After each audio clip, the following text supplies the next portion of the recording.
Esa déjamela aquí abajo. Ujú.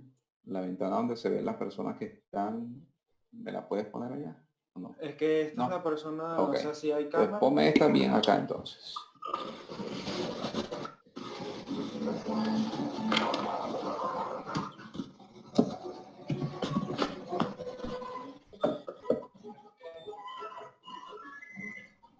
Bien, que él me diga. Que comparte por aquí. Me encanta usar ese tipo de letras que joden ahora. Así que se quedan pegadas.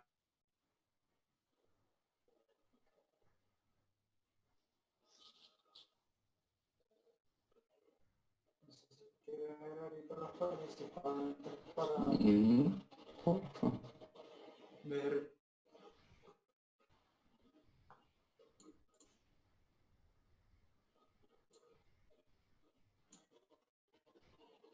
Pues esto. Participantes 25. Ok.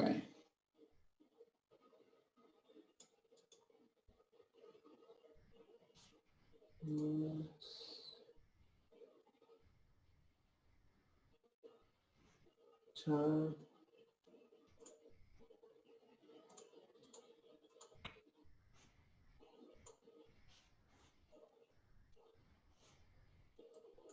Además es que ahorita no sé cómo acceder al chat. No, tranquilo, no importa. No importa. No importa.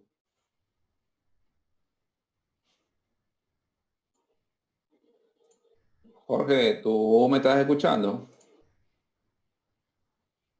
Sí, profe. Ok. Tú me dices cuando estemos listos para arrancar. Voy a estar admitiendo. ¿Cuántos años? 43. 93.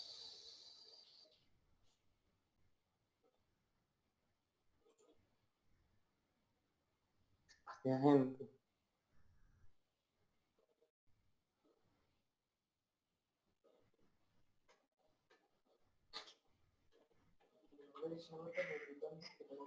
¿Cuál es tu usuario? Jorge, hay otro usuario que es mi hijo, que también tiene el mismo nombre mío de usuario, Alejandro Gil, para que lo admitas Listo. en la... Ok. Sí, porque así él puede ir el chat al final y mostrarme los comentarios aparte, ¿ok? Tú estás viendo la presentación, Jorge. No, ahorita estoy admitiendo. Ok. Pero sí se ve.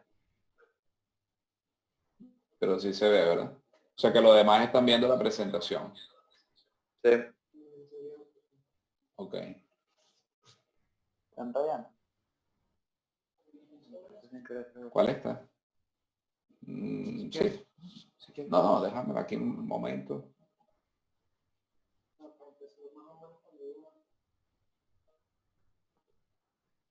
¿Crees? Jorge, ¿te parece si voy comenzando y tú vas terminando de admitir Sí. para ganar tiempo? Sí, ya pueden empezar. ¿Tendrán audio todos? Puedes pasar por el chat si tienen audio todos. Hazlo tú, Jorge, por favor, que no tengo acceso al chat ahorita. Si tienen todos audio y video.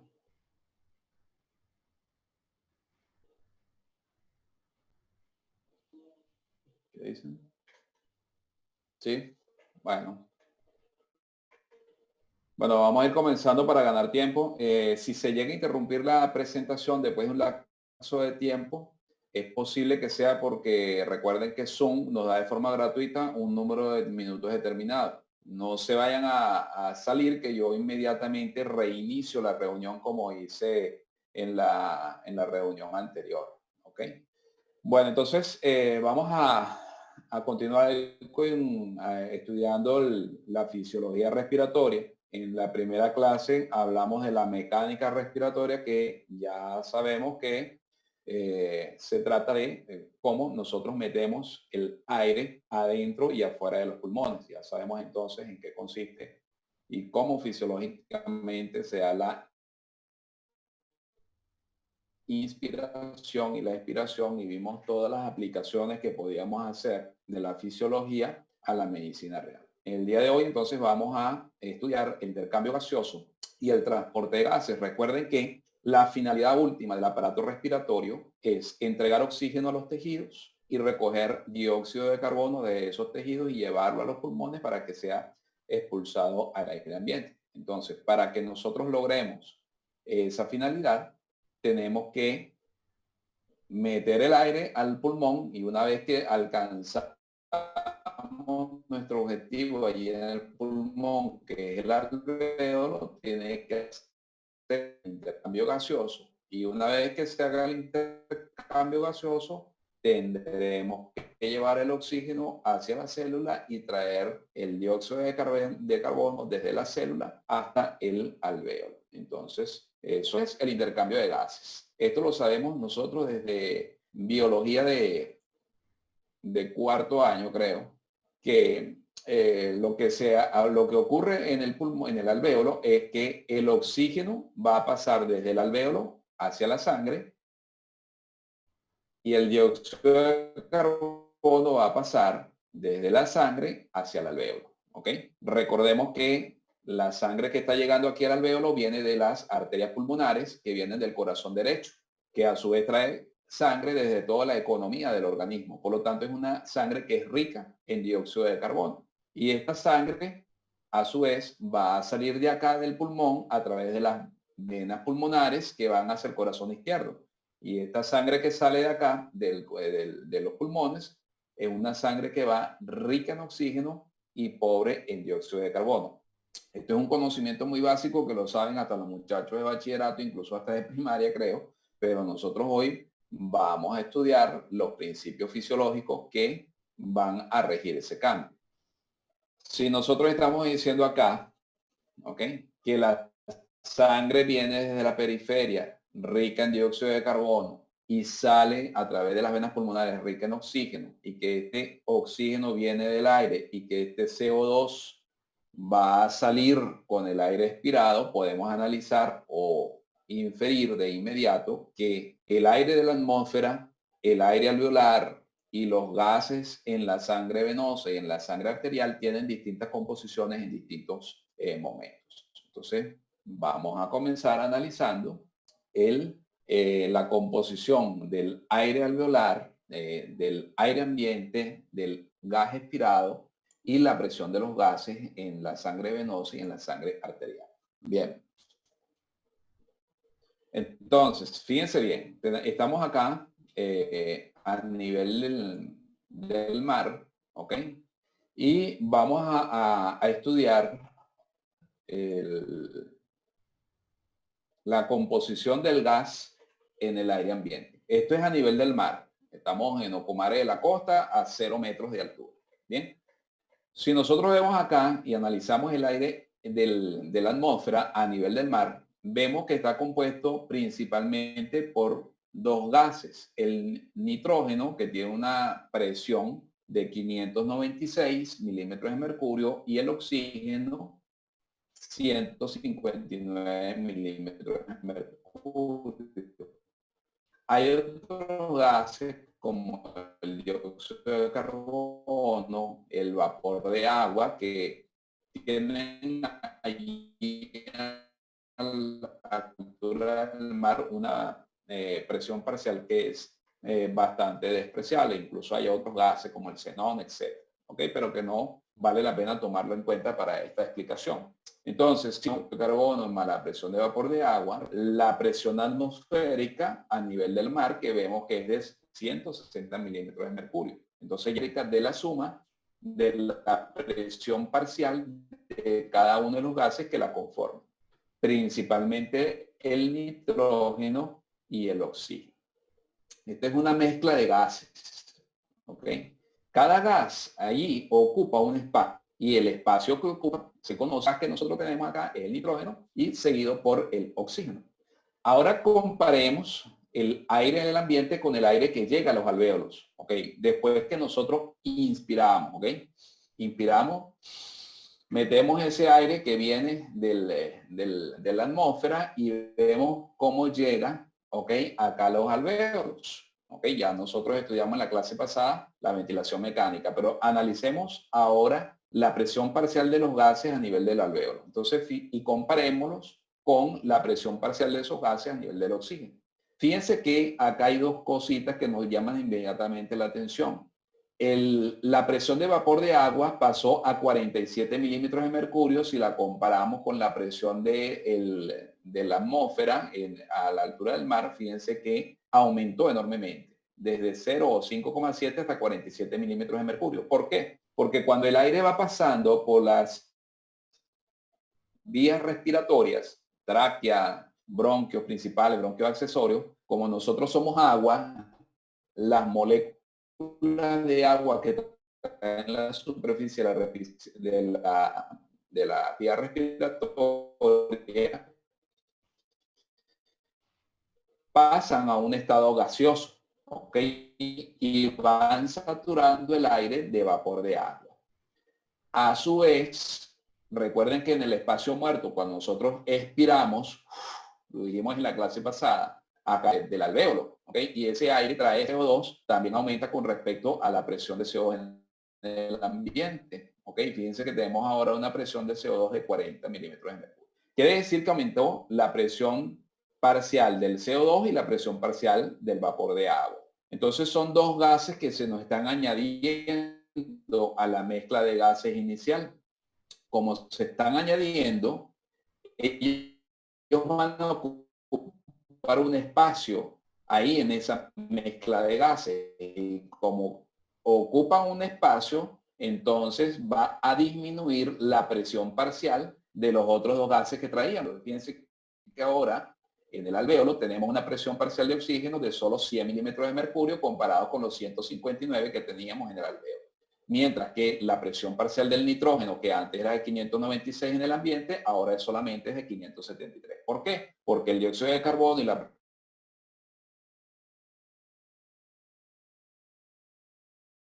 presión de vapor de agua pasaron a ocupar un espacio en esa mezcla. Fíjense bien, acá tenemos el corazón derecho, ¿ok? El corazón derecho que ya dije previamente que trae sangre de toda la economía del organismo. Y fíjense las presiones de 36 milímetros de mercurio y una presión de oxígeno de solo 40 milímetros de mercurio. Eso es lo que llega acá por los vasos sanguíneos, por las arterias pulmonares hacia los alvéolos. Y vamos, ¿cuál es la diferencia de presiones? Fíjense que en la sangre solamente tenemos 40 milímetros de mercurio. Allí hay una diferencia de presión de oxígeno.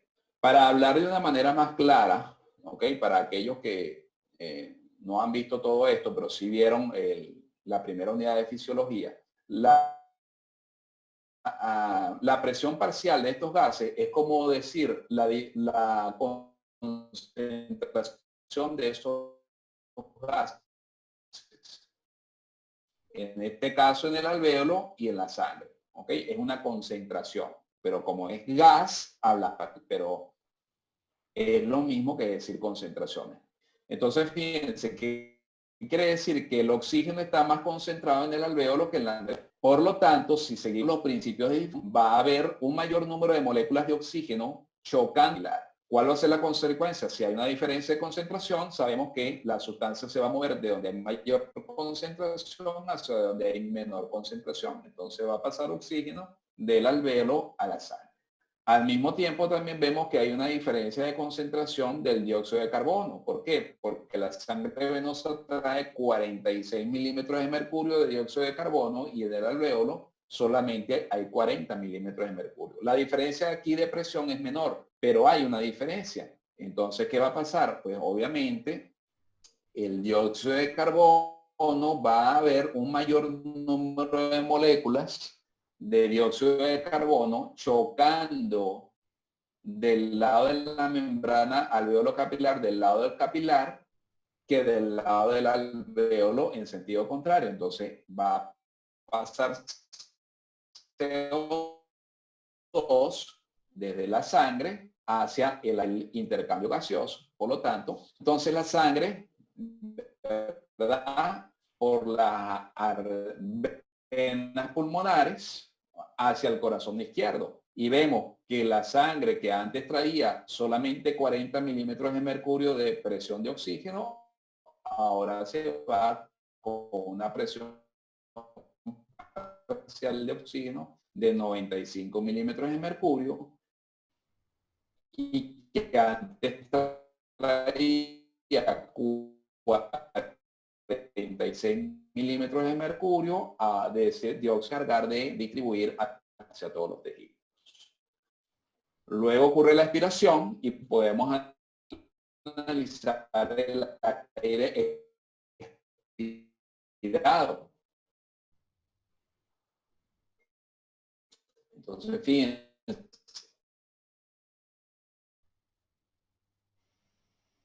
en el aire expirado podemos ver que tenemos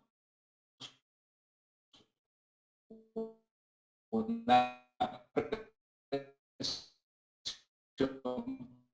parcial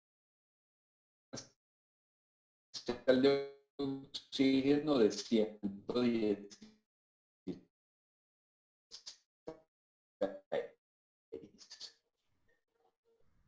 Es mucho menor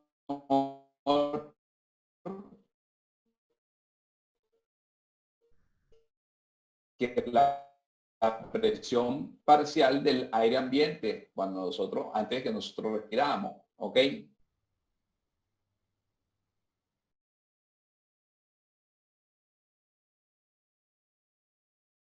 Ok, entonces fíjense, el aire expirado tiene una mayor cantidad de dióxido de carbono con respecto al aire ambiente, pero menor a la del aire alveolar. ¿Por qué? Porque parte del dióxido de carbono se quedó en el espacio muerto anatómico donde no hay intercambio gaseoso y la presión de vapor de agua sigue siendo la misma. ¿Ok? Entonces, estudiado esto, vamos a ver cómo podemos aplicar esto en la realidad. ¿Para qué nos sirve esto? ¿Cómo podemos nosotros hacer fisiología aplicada de la composición de los gases en algunas circunstancias? Entonces, ustedes habrán escuchado que a nivel hay menor cantidad de oxígeno. Eso lo sabe el común de la gente. Dicen que a mayor altura hay menos oxígeno. Vamos a ver si eso es verdad y cómo nos puede afectar esto y por qué nos puede afectar. O sea, si una persona se va de Maracay y hace un viaje abrupto y decide viajar a Bogotá, que está a 2.600 metros de altura, o a Mérida o Castillo, hace un ascenso abrupto de forma brusca, ¿ok?, a un sitio de más altura. Entonces, fíjense, vamos a vernos acá en Bogotá, ¿ok?, que está a 2.600 metros sobre el nivel del mar. Entonces, ¿qué es lo que hay allí? Vamos a ver. Fíjense que allí en ese ambiente la presión parcial de oxígeno ya no es de 159 milímetros de mercurio, sino solamente 117 milímetros de mercurio. Y el nitrógeno solamente tiene entre 437 y 442 milímetros de mercurio. Sigue el dióxido de carbono y el vapor de agua siendo despreciables. Si ustedes suman esto, el nitrógeno, el oxígeno y los otros gases, vamos a tener la presión atmosférica a 2.600 metros de altura. O sea, la presión atmosférica allí es de 160 milímetros de mercurio. O sea, a mayor altura, menor presión atmosférica.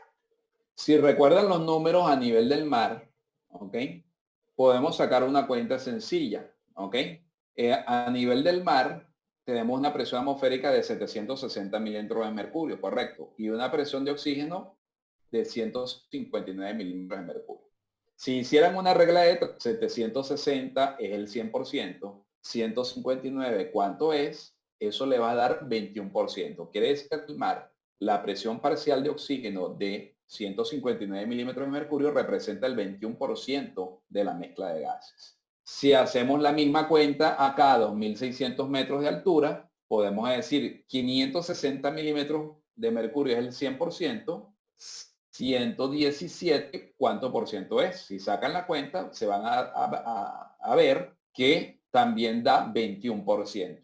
¿Ok? ¿Qué quiere decir eso? Que bien sea a nivel del mar o a 2.600 metros, la fracción inspirada de oxígeno, que se conoce como FiO2, es de 21%. Entonces sigue habiendo la misma proporción de oxígeno en la mezcla, pero lo que hay es una menor presión parcial del gas. ¿Ok? Son dos cosas completamente diferentes. Ahora veamos el aire alveolar con este aire ambiente que estamos respirando. Entonces fíjense que a nivel del alvéolo, ahora vamos a tener una presión parcial de oxígeno de solamente 72 milímetros de mercurio, cuando antes teníamos 100 milímetros de mercurio a nivel del mar. Fíjense que acá también aumentó la presión del vapor de agua, ya sabemos la razón, y también aumentó la presión del dióxido de carbono, que también conocemos la razón por la que ella aumenta. Obviamente, ya les dije, estas dos gases pasan a un espacio y entonces va a disminuir la presión del oxígeno y la presión parcial del líquido. ¿Ok? ¿Qué pasa con la sangre que viene del corazón derecho de lectura? Bueno, vemos que el oxígeno es solamente 30 milímetros de mercurio y una presión de dióxido de carbono de 40 milímetros de mercurio. Cuando nosotros con esas diferencias vemos que es menor, pero tiene una diferencia, ¿okay?, de presión. Entonces, como dijimos que la diferencia de presión es realmente una diferencia de concentración, pues va a haber mayor cantidad de moléculas de oxígeno chocando de este lado de la membrana que va a pasar hacia la sangre, y del lado sanguíneo habrá mayor número de moléculas chocando contra la membrana que el resultado es que la sangre se va a ir por las venas pulmonares hacia el corazón izquierdo. Ahora se llevará una presión de oxígeno de 62 milímetros de mercurio. Cuando estábamos a nivel del mar, recuerden que se llevaba una presión de oxígeno de 95 milímetros de mercurio. Ahora solamente lleva una presión de oxígeno de 62 milímetros de mercurio. Y se lleva una presión de dióxido de carbono de 35 milímetros de mercurio. Igualmente, aunque a una presión menor, es una sangre que lleva mucho mayor cantidad de oxígeno con respecto a la sangre que venía del corazón derecho. Con una presión arterial de oxígeno, una presión parcial de oxígeno arterial de 2 milímetros de mercurio, se logra saturar la hemoglobina más o menos de oxígeno a un 90%. Esto lo vamos a ver un poquito más adelante cuando veamos la lámina de la curva de disociación. Pero lo cierto es que entonces a nivel del mar, con una presión de oxígeno de 95 milímetros de mercurio en la sangre arterial, vamos a poder saturar de oxígeno a la hemoglobina hasta un 99, 98% más o menos. Mientras que a 2.600 metros de altura, con una presión arterial de oxígeno de solamente 62 de mercurio, solamente la vamos a saturar hasta un 90%. ¿Ok? Si nosotros siguiéramos subiendo y fuéramos a unas alturas superiores, por ejemplo, 4.000 metros de altura, etcétera, entonces, ¿qué cabría esperar? Bueno, que la presión parcial del gas en el aire va a ser menor, por lo tanto, la presión del oxígeno en el alvéolo sería mucho menor, seguiría habiendo una diferencia de concentración, pasaría oxígeno igual a la sangre arterial, pero tendríamos entonces presiones arteriales de oxígeno mucho menores. Y a menor presión parcial arterial de oxígeno, vamos a saturar mucho menos a la hemoglobina. Entonces, eso nos va a conducir a hipoxia. ¿Por qué? Porque los tejidos no van a tener suficiente oxígeno y eso va a tener sus manifestaciones clínicas. Entonces, ¿cuáles son las manifestaciones clínicas del mal de altura o mal de páramo o subir a una gran altura? Bueno, que la persona va a tener sobre todo síntomas neurológicos, pensamiento lento, incapacidad para tomar decisiones, errores de cálculo, etc. No sé si ustedes han visto, por lo menos en películas, cuando un avión va a gran altura y su presurización. Esos aviones son presurizados, tienen la misma presión atmosférica que si estuvieran en tierra, ¿ok? Pero cuando se les abre un hueco, por ejemplo, se despresuriza. Y ustedes ven que en las películas la gente sabe disparar de adentro hacia afuera del avión. ¿Por qué adentro porque hay mayor presión fuera, ¿ok? Y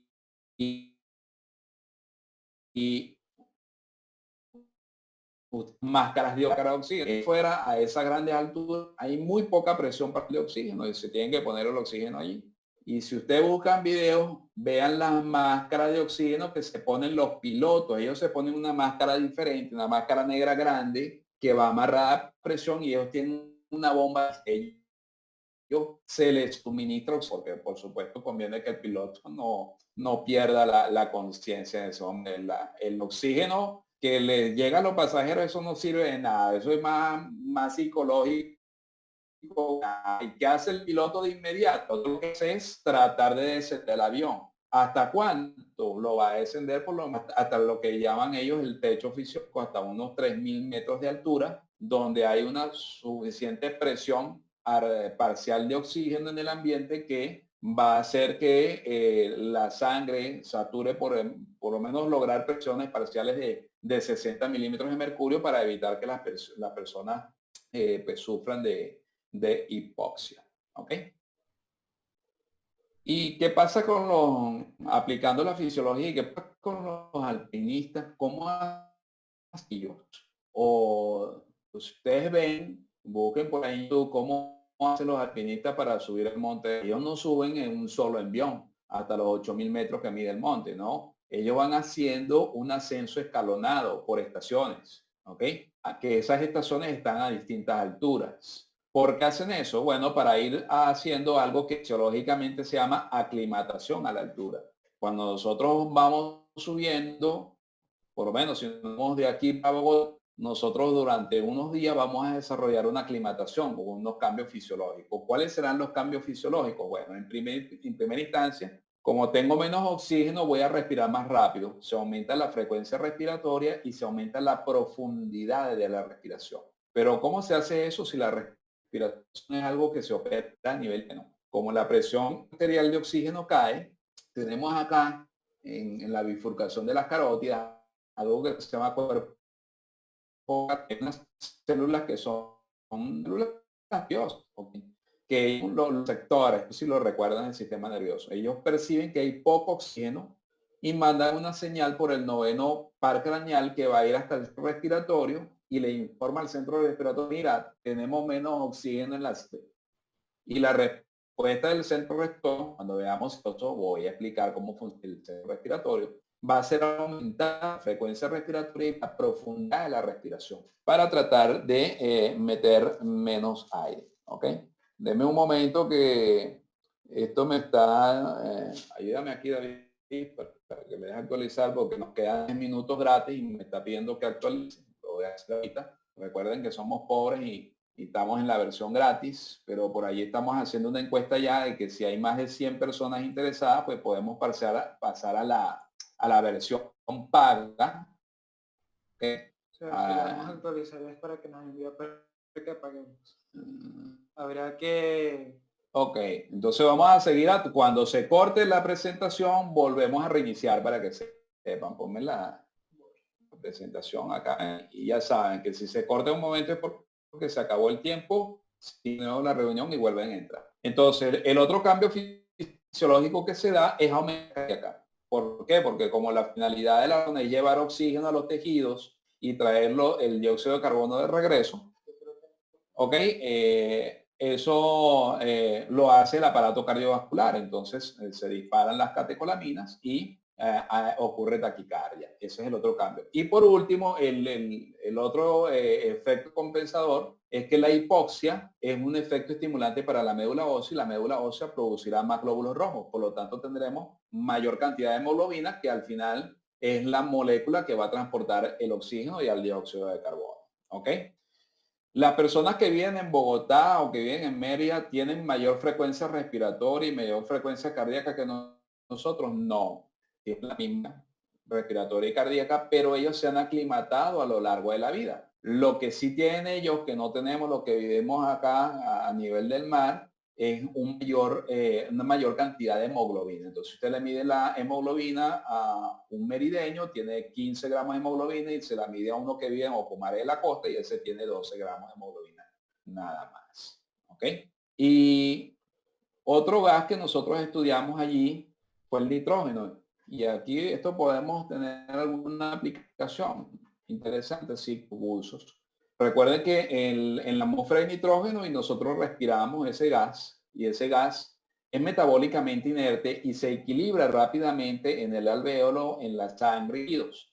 De hecho, cuando el buzo se sumerge, si consume mucho oxígeno, ¿ok? Porque obviamente está necesitando una mayor cantidad de oxígeno, los alvéolos no se colapsan porque sigue quedando más en el alvéolo el nitrógeno. ¿Okay? Puede ocurrir que haya un consumo muy grande de oxígeno del buzo a grandes profundidades, extrae todo el oxígeno y se puede producir una desnitrogenización del alvéolo. O sea, el nitrógeno se sale del alvéolo también y puede colapsar el alvéolo.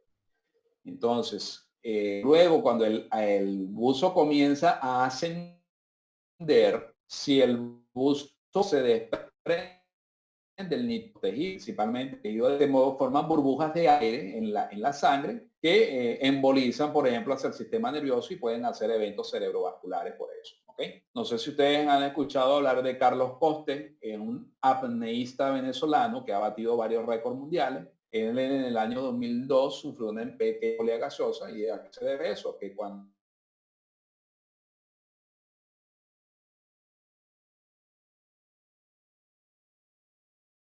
equilibre lentamente con el nitrógeno alveolar, ¿ok? Y que no se vaya a quedar el nitrógeno en la sangre. Esa es la aplicación que pueden ver del nitrógeno. Bien, ahora el alvéolo pulmonar. En la unidad funcional del lobulillo pulmonar, el elemento central es el alvéolo, ¿ok? Y fíjense acá en esta lámina, esto que está acá es el alvéolo y capilar es que aquí está el que es donde está la hemorragia, la que se va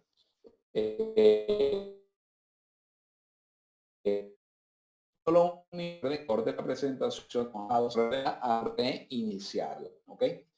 ¿Qué nos llama la atención aquí? Fíjense la membrana, es una membrana prácticamente casi que virtual, diría yo. Es una membrana muy angosta, muy pequeña, ¿ok? En espesor, y al ser muy pequeña en espesor, pues es una que es fácilmente atravesada.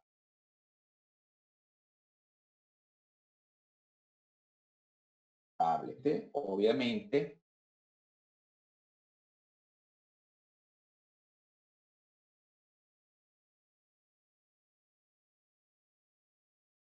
prácticamente la distancia.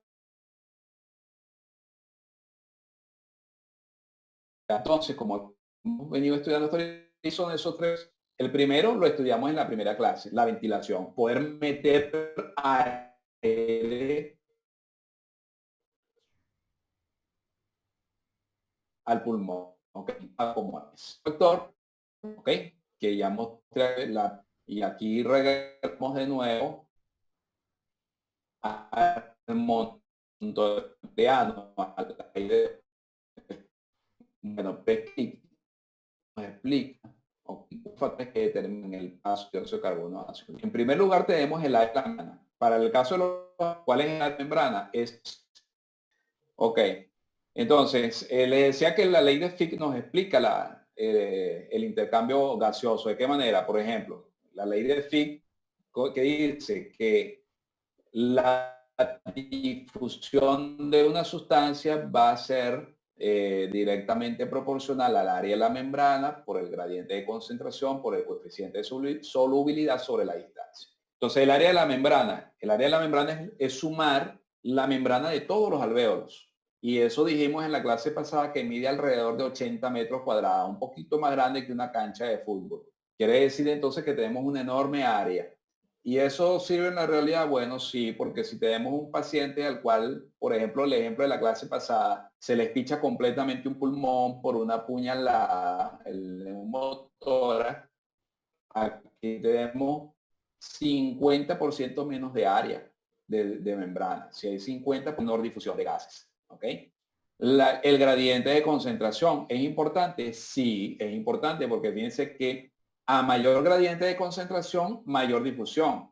Cuando estamos a nivel del mar hay un mayor grado de difusión de oxígeno, pero cuando estamos a una gran altura, sin habernos aclimatado, aunque hay diferencia de concentración, la diferencia de concentración es más pequeña. Como es más pequeña la diferencia de concentración, menor difusión, por lo tanto, se oxigena menos la sangre. ¿El coeficiente de solubilidad es importante? Sí, es importante. ¿Por qué? Porque ambas moléculas, el oxígeno y el dióxido de carbono, son muy solubles en la membrana alveolo capilar. Pero el dióxido de carbono es 25 veces más soluble en esa membrana que el oxígeno. ¿Eso es importante y tiene aplicación? Por supuesto que sí. ¿Por qué? Porque yo, por ejemplo, puedo tener problemas respiratorios, ¿ok? O X problema médico, lo tenemos, por ejemplo, conectado a un ventilador mecánico y ustedes le hacen una gasometría arterial y vemos que tiene una presión arterial de oxígeno X y tiene, o normal, y vemos que tiene una presión arterial de CO2 alta. Algo tiene que estar pasando allí. O al contrario, podemos tener un paciente que, por ejemplo, tiene hipoxia, le medimos los gases arteriales y tiene la presión arterial de oxígeno baja, y sin embargo vemos que tiene la presión de CO2 normal. Entonces, ustedes se preguntarán, ¿pero por qué tiene poco oxígeno y el CO2 está normal? ¿Por qué está normal?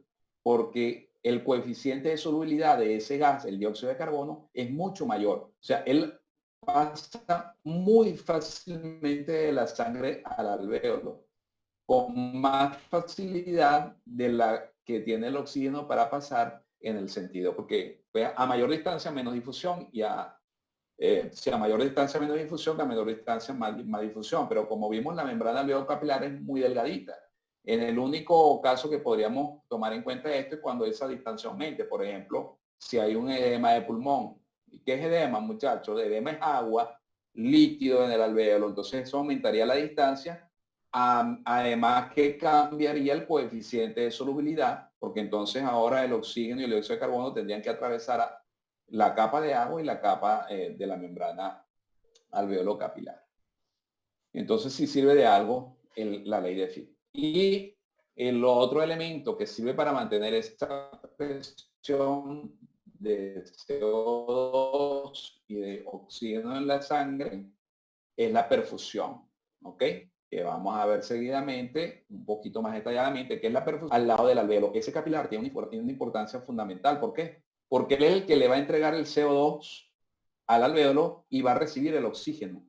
Entonces, si no tenemos capilar funcionando, de nada nos sirve tener un alvéolo bien ventilado, lleno de gas, porque no va a haber intercambio gaseoso. Entonces, eso nos da, como vemos que hay una relación anatómica, esa relación anatómica nos va a llevar a que existe también una relación fisiológica, ¿ok? Que se llama la relación BQ o índice ventilación-perfusión, ¿ok?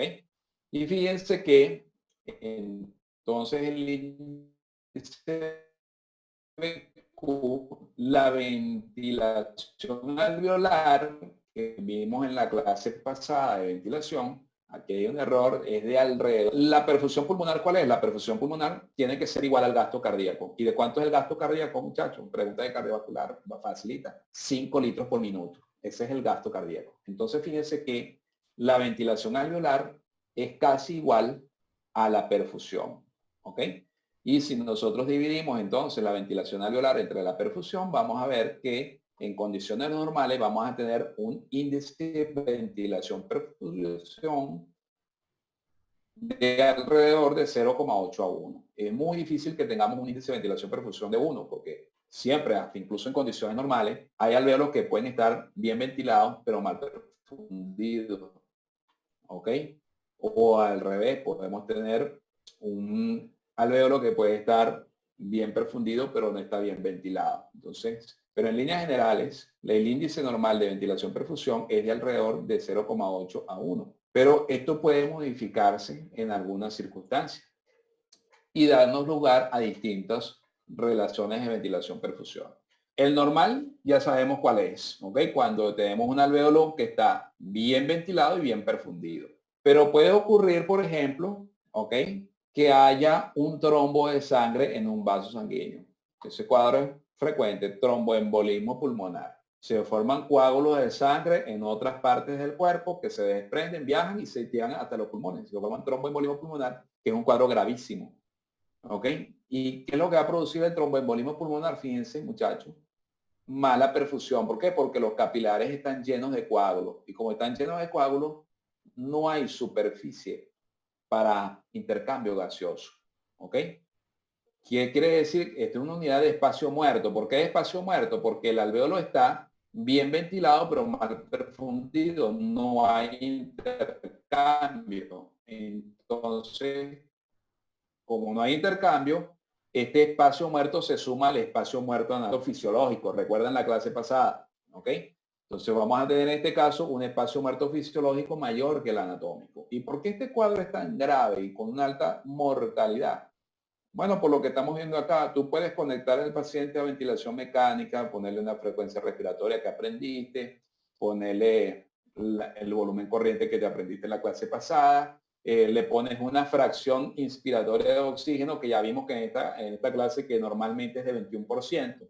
Y le puedes hacer todo, pero simplemente no hay superficie de intercambio. Al no haber superficie de intercambio, no se le va a entregar oxígeno a la sangre, por lo tanto no va a haber oxígeno viajando a los tejidos, ni se va a poder eliminar dióxido de carbono y todo eso va a desencadenar una serie de aquí, porque recordé lo de la fracción inspiratoria de oxígeno, eso se llama FiO2.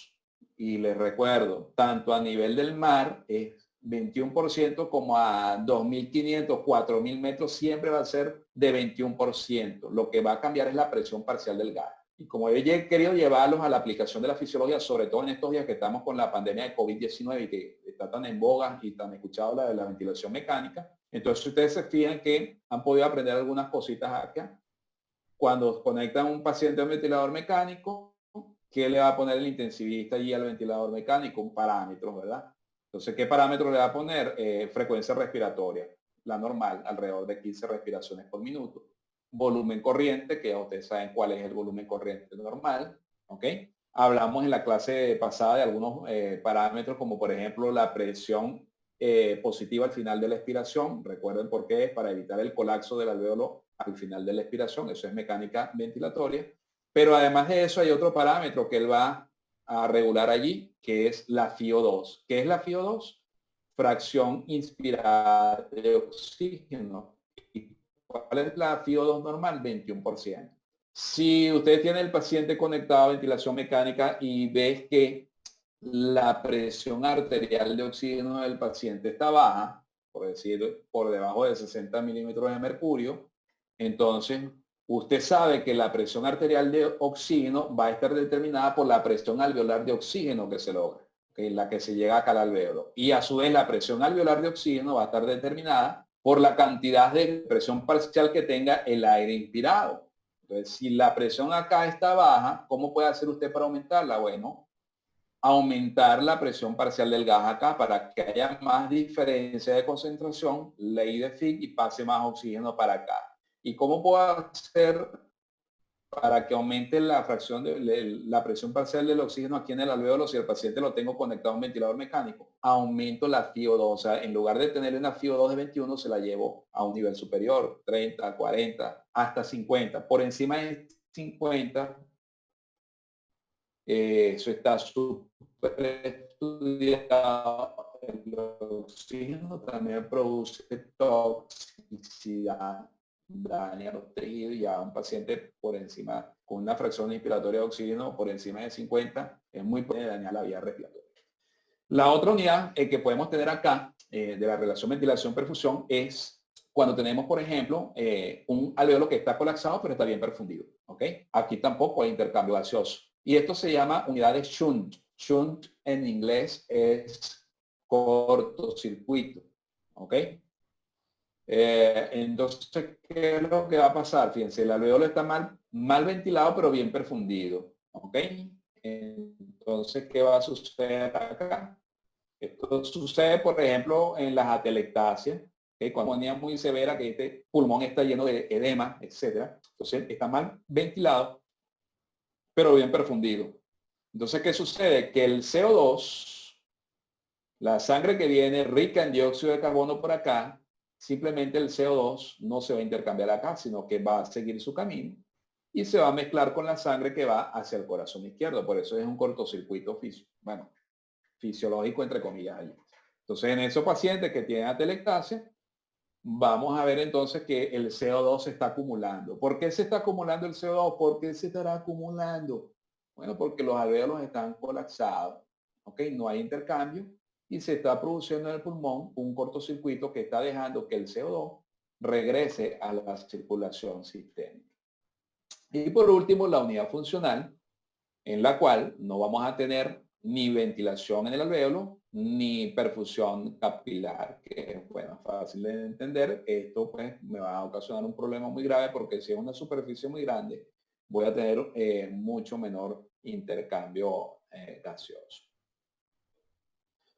Entonces, ya que hemos entendido cómo es el transporte, cómo es el intercambio gaseoso en el alvéolo, cómo el aire que nosotros metemos intercambia los gases con el alvéolo y el alvéolo a su vez recibe el dióxido de carbono de la sangre. Vamos a ver ahora cómo voy a transportar esto en la sangre. ¿Ok?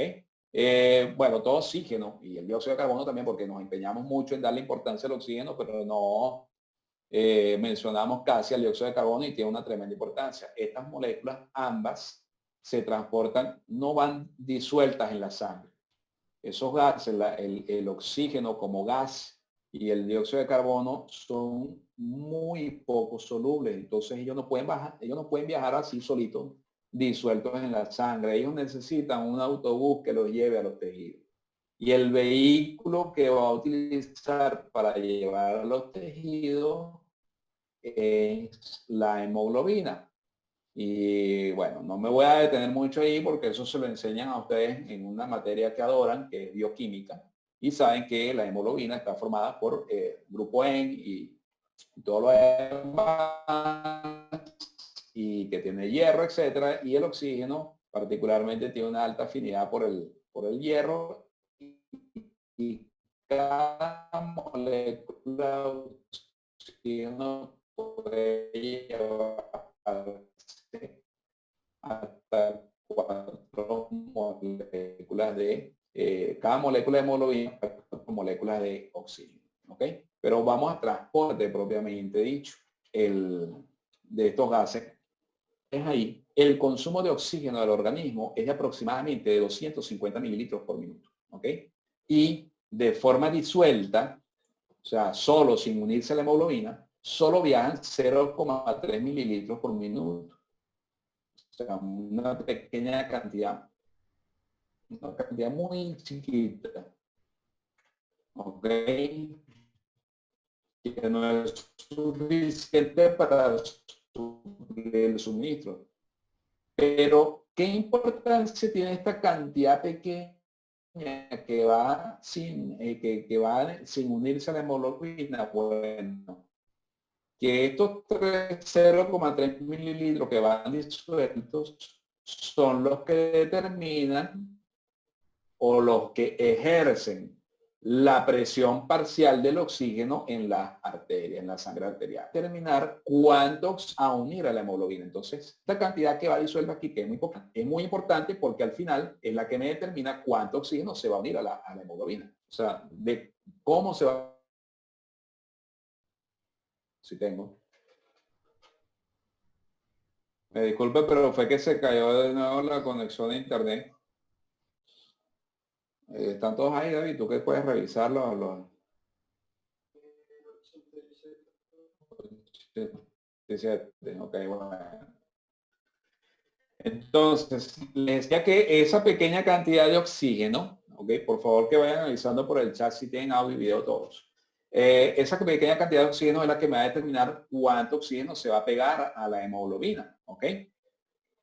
Entonces, por eso es que es tan importante esta presión parcial.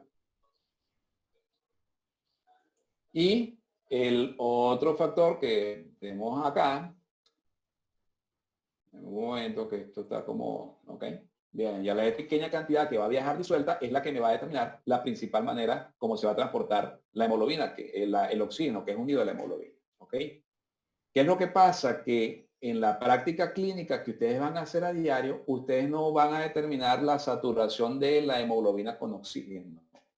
Eso no se puede hacer, por lo menos en los hospitales corrientes. ¿Ok?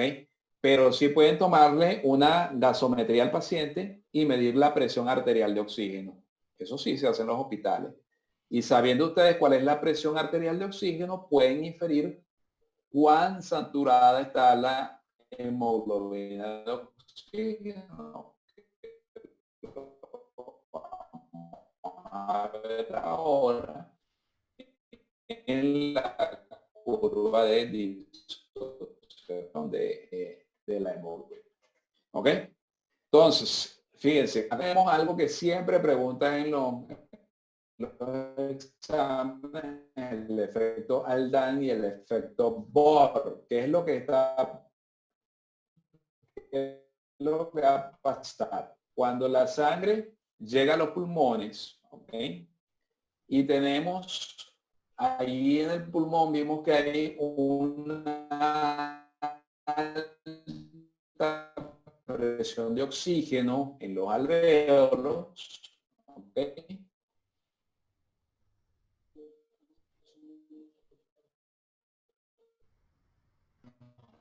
A Jorge.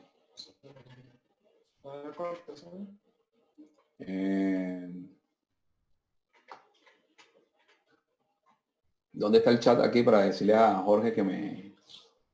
Ahí tengo audio ya. Ok, disculpa, fue que una falla en el internet nuevamente. Entonces decía, cuando llegamos a los pulmones tenemos una alta presión de oxígeno, el oxígeno pasa al glóbulo rojo, se une a la hemoglobina y a la hemoglobina, digamos que como que desprende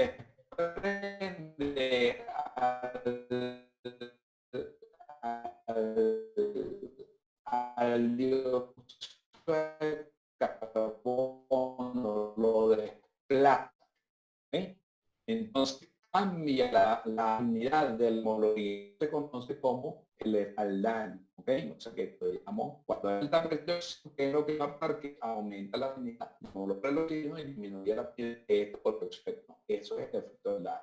Y lo contrario va a ocurrir, digamos, los tejidos, como en los tejidos, a una elevada concentración de dióxido de carbono, entonces el dióxido de carbono se une a la hemoglobina y desprende al oxígeno. O sea que a nivel de los tejidos, pues,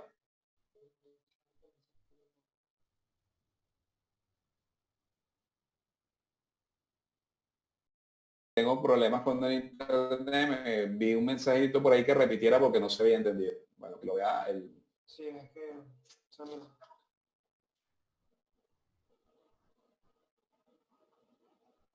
Ok, voy a repetir acá. Entonces, en el efecto Aldán, ¿qué es? Es un cambio de afinidad cuando hay una elevada presión de oxígeno, por ejemplo, a nivel de los alvéolos, ¿ok?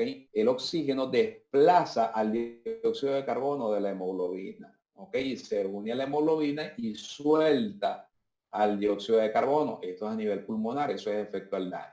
Cuando llegamos a los tejidos, que hay una elevada concentración de dióxido de carbono, es lo contrario. Entonces, el dióxido de carbono desplaza al oxígeno de la hemoglobina, permitiendo que éste se libere y se vaya al tejido y se va y se una ahora entonces el dióxido de carbono. Y esto a nivel de los tejidos es lo que se conoce como efecto Bohr.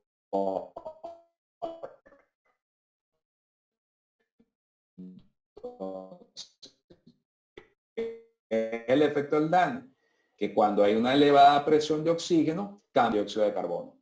¿Y qué es el efecto Bohr? Que cuando hay elevada concentración de dióxido de carbono, aún disminuye la afinidad de la hemoglobina por el oxígeno liberándolo. ¿Ok? El efecto Bohr se da en los tejidos y el efecto Aldán a nivel pulmonar. Bien. Creo que por el interno entonces. Ok, fíjense, la curva de disociación de la hemoglobina. Ok, revisa el chat a ver qué mensajes hay ahí, disculpe.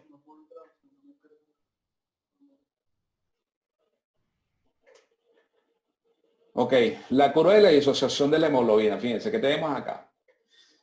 Fíjense, acá tenemos en el eje este que está acá, que es el eje de las X, ¿ok? Tenemos las distintas presiones de oxígeno y en el eje de la Y tenemos el porcentaje de saturación.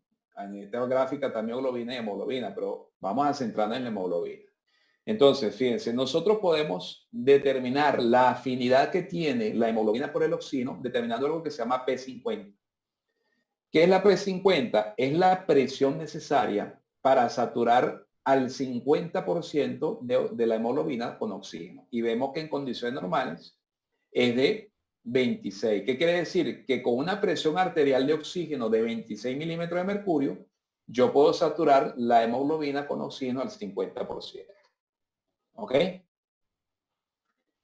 Ahora, ¿qué es lo normal? Lo que ocurre en una persona normal a la altura del nivel del mar con una presión atmosférica de 760 milímetros de mercurio. ¿Qué dijimos? Que recuerden que la presión arterial de oxígeno que se logra a esa altura es de más o menos 98 milímetros de mercurio, 95 milímetros de mercurio.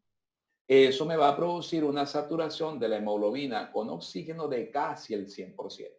¿Ok? ¿Qué pasaba en las grandes alturas cuando subíamos de forma abrupta, por ejemplo, a 2.600 metros sobre el nivel del mar? Que la presión parcial de oxígeno en las arterias que se lograba era de solamente 65 milímetros de mercurio. Pero con 65 milímetros de mercurio puedo saturar de oxígeno a la hemoglobina en más de un 90%, lo cual es bastante. Pero ya por debajo, fíjense la forma de la curva, ¿ok? Fíjense que cuando la presión arterial de oxígeno baja de 60 milímetros de mercurio, fíjense cómo cae la saturación abruptamente, ¿ok? Entonces, fíjense que con presiones, por ejemplo, de 50 milímetros de mercurio, solamente logro saturar la hemoglobina de oxígeno de unos como un 70%. ¿Ok? Bien, entonces fíjense, este valor de 60 es crítico porque fíjense que en el valor de 60 la curva se hace prácticamente vertical. Es por eso que uno de los criterios que se usa en medicina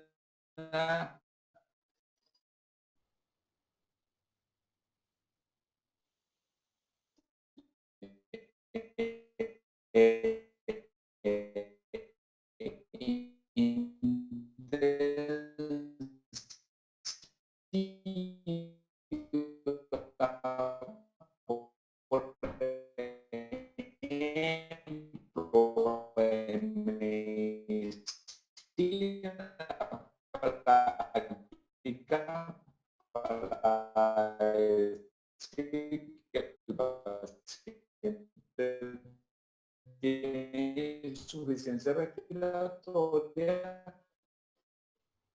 una presión parcial de oxígeno en las arterias, en la sangre arterial de litros de mercurio. Si yo veo presión de oxígeno para saturar y la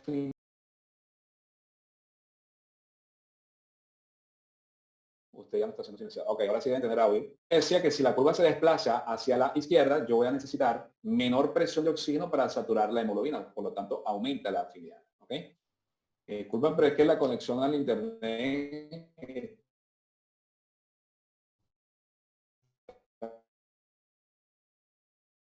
está inestable. Ok.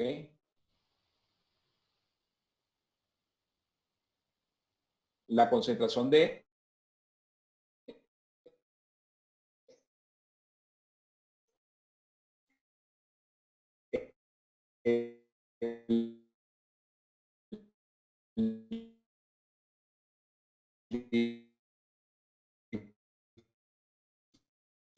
fosfoglicerato y la temperatura. decir que sí. Escuchando todos.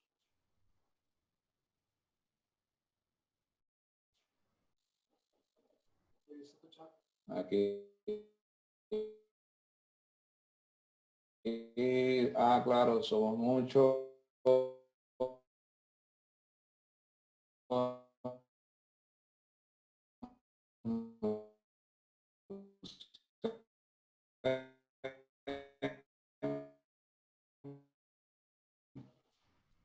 Las preguntas al final, ¿ok? Y recuerden que el pH tiene que mantenerse dentro de cierto rango, entre 7.35 y 7.45. ¿Qué sucede? Que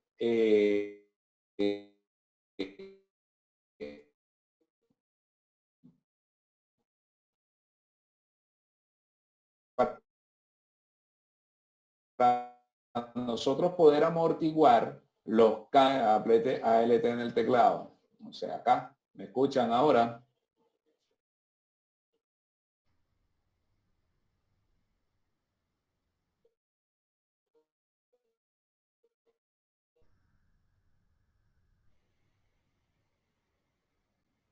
Si me... Por favor, escríbame por el chat si están escuchando bien. AL3, F4 y se destraba.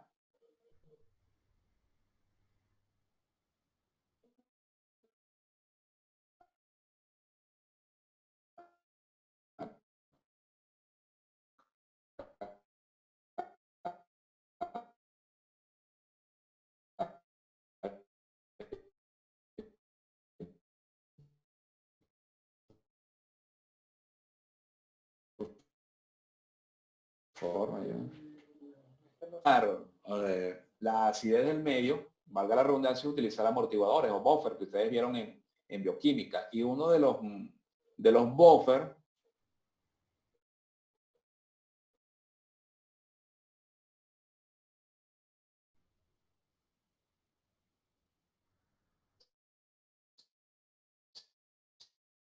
se escucha intermitente. Entonces, fíjense, cuando hay muchos hidrogeniones tenemos que utilizar buffer para amortiguar, ¿ok? Entonces,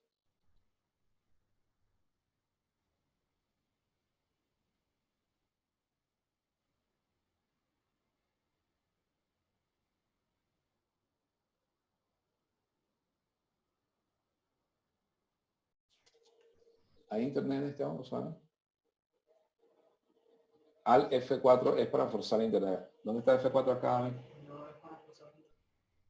¿Para qué? ¿Qué pasa si lo hacemos?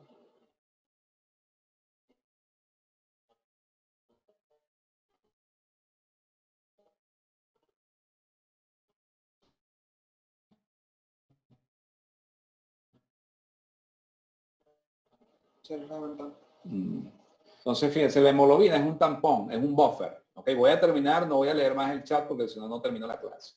La hemoglobina es un amortiguador. Entonces, cuando hay muchos hidrogeniones en el medio, o sea, cuando aumenta la concentración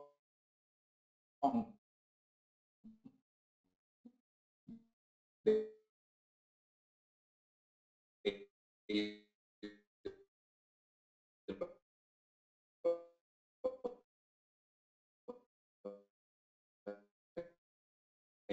en el medio, el pH disminuye. Entonces la hemoglobina, como es un amortiguador, agarra los hidrogeniones. Y como ahora esa hemoglobina está ocupada con los hidrogeniones, el oxígeno no se puede unir a ella. Para poderse unir, el oxígeno tendría que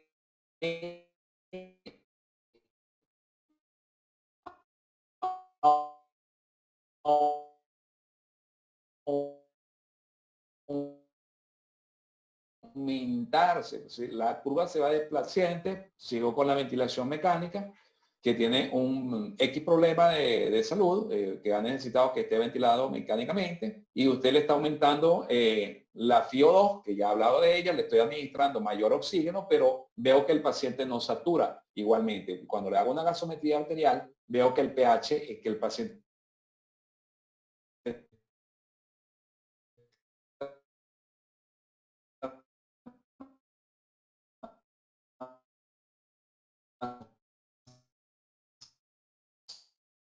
acidosis, tiene un pH bajo. hacer con ese paciente? La mejor manera de tú mejorarle la saturación de oxígeno a ese paciente será tratándole la acidez que tiene, la acidosis. Y se pega la hemoglobina. Entonces, cuando hay un aumento del difosfolisato,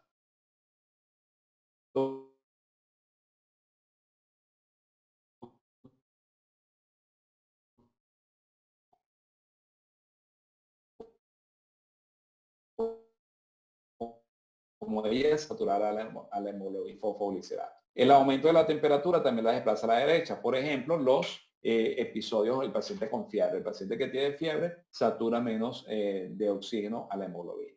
Y los factores que la desplazan a la izquierda, bueno, con que se aprendan esto, bueno, todo lo contrario de eso me va a aumentar la afinidad de la hemoglobina por el oxígeno. ¿Ok? Disculpen, estoy tratando de acelerar esto porque como la conexión a internet está tan inestable, para ver si logramos terminar. Ok, factores que afectan la afinidad. Bueno, ya dijimos el 2,3-difosfolicerato. Y fíjense ¿por qué? ¿Por qué el hidrogenión? Aquí está la explicación de por qué el hidrogenión puede afectar, porque es lo más importante de todos esos factores más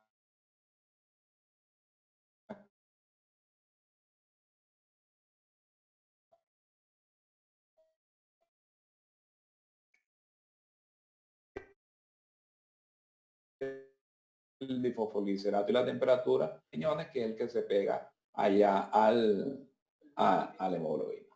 Ok. Luego hemos hablado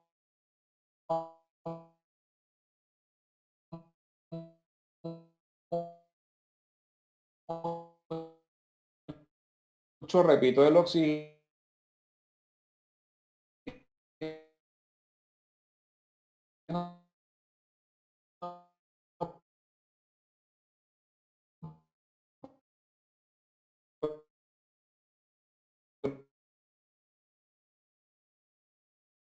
No leemos dióxido de carbono, que es un porcentaje pegado a la hemoglobina como carbaminohemoglobina y la gran mayoría como bicarbonato. ¿Cómo es esto? Bueno, cuando este señor entra acá el dióxido de carbono, se une con el agua, se forma ácido carbónico, el ácido carbónico se disocia, forma hidrogeniones y bicarbonato. Este hidrogenión a su vez se pega a la hemoglobina, ¿okay? Que funciona como un buffer y el bicarbonato sale para acá y viaja disuelto en el plasma. Otra forma, viaja propiamente como CO2 y hemoglobina. ¿Ok? Entonces, pero la mayor cantidad de dióxido de carbono va a viajar el 70% como bicarbonato. Y ustedes preguntarán, bueno, pero cuando llega al pulmón no es dióxido de carbono lo que se entrega al... Bueno, sí, porque que esta reacción sigue el sentido inverso. Entonces el bicarbonato va a seguir el sentido inverso y al final va a formar nuevamente dióxido de carbono. Entonces, entendidas estas cosas que hemos venido hablando el día de hoy, podemos finalmente comprender la gasometría arterial, que es lo que ustedes desde que estén en cuarto año en los hospitales, los residentes los van a mandar, tómale unos gases a cama tal, tómale unos gases a la otra cama, ¿ok? Y ustedes van tomando los gases arteriales y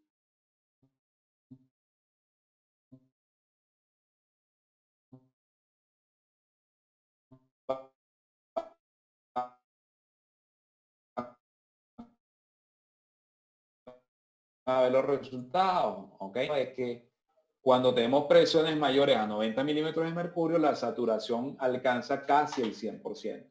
Pero cuando baja por debajo de 90, comienza a caer enormemente, ¿ok?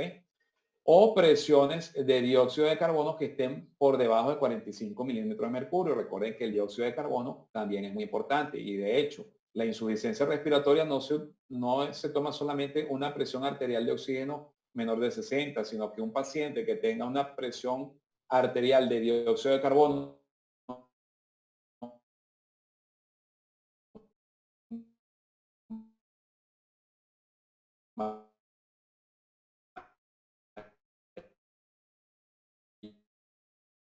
llegar a 60 milímetros de equilibrio ácido-base. Bueno, muchachos, disculpen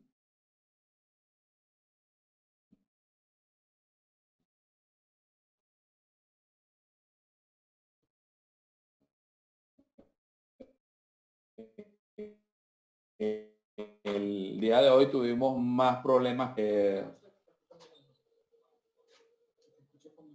Bueno, nos genera problemas, pero bueno, porque tenemos un número limitado de participantes hasta 100 y segundo el tiempo. Entonces, fíjense.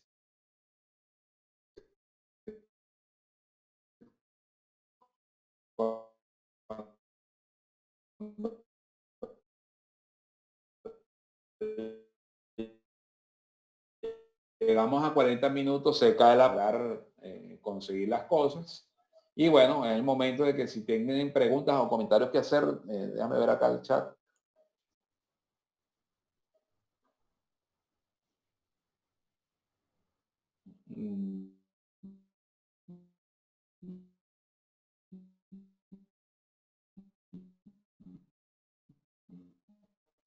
No, para poner el chat aquí. Dejar de silenciar a los demás.